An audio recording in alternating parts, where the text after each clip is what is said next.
I'm sorry, Dad.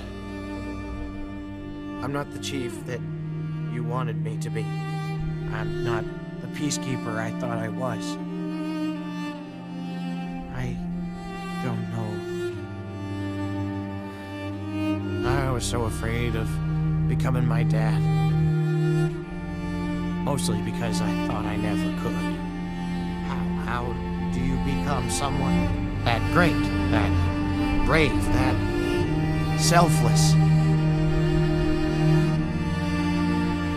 I guess you can only try. Hiccup!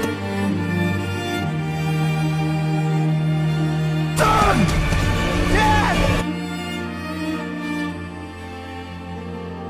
No.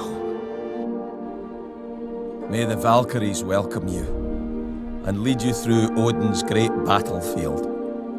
May they sing your name with love and fury, so that we might hear it rise from the depths of Valhalla and know that you've taken your rightful place at the table of kings. For a great man has fallen. A warrior, a chieftain, a father, a friend.